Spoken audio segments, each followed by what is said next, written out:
Andhra Pradesh revenue services association Palnadu జిల్లా శాఖ నూతన కార్యాలయ భవనాన్ని గురువారం పల్నాడు జిల్లా కలెక్టర్ డాక్టర్ కృతికా శుక్లా ఘనంగా ప్రారంభించారు. ఈ సందర్భంగా కలెక్టర్ మాట్లాడుతూ రెవెన్యూ శాఖ అధికారులు, ఉద్యోగులు ప్రజలకు సమర్థవంతమైన సేవలు అందించడంలో కీలక పాత్ర పోషిస్తున్నారని పేర్కొన్నారు. ఉద్యోగుల సంక్షేమం, పరిపాలనా సామర్థ్యాల పెంపు కోసం ఇటువంటి కార్యాలయాలు ఎంతో ఉపయోగకరమని అన్నారు.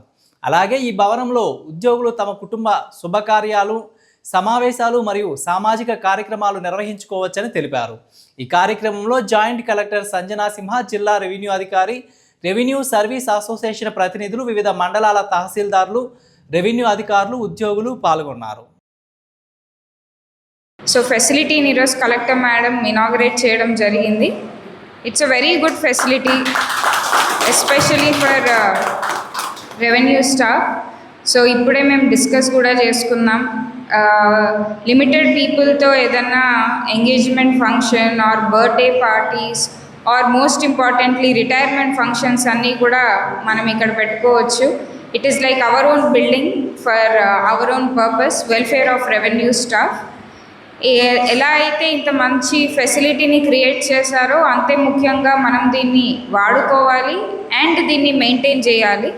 ఫర్ ఇయర్స్ టు కమ్ మనం దీన్ని కొత్త జిల్లాలో ఇదొకటి మనం కొత్తగా తెచ్చాం కాబట్టి after few years looking back మన టైంలో ఇది ఇనాగరేట్ చేసి స్టార్ట్ చేసామనేది ఒక మంచి అసెట్గా మొత్తం డిస్ట్రిక్ట్కే మిగులుతుంది.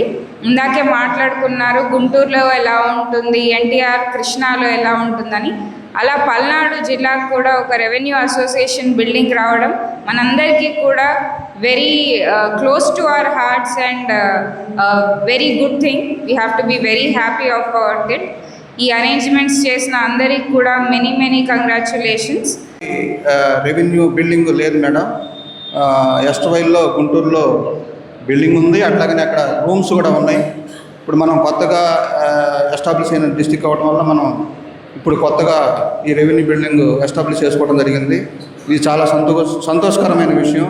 ఎందుకంటే మన ఎంప్లాయీస్ ఎక్కువగా మన గుంటూరు ముందు ఎస్ట్వైల్ డిస్టిక్లో ఉన్నప్పటికీ కూడా అప్పుడు మనం గుంటూరు వెళ్ళటము అనేది చాలా ఇబ్బందికరంగా ఉండేది. ఇక్కడ లోకల్గా నర్సాపేటలో ఉండటం మన ఎంప్లాయీస్ అందరికి కూడా చాలా కన్వీనియంట్గా ఉంటుంది. ఈ ఆపర్చునిటీని అందరూ వినియోగించుకోవాలని చెప్పేసి కోరుకుంటా ఉన్నాను.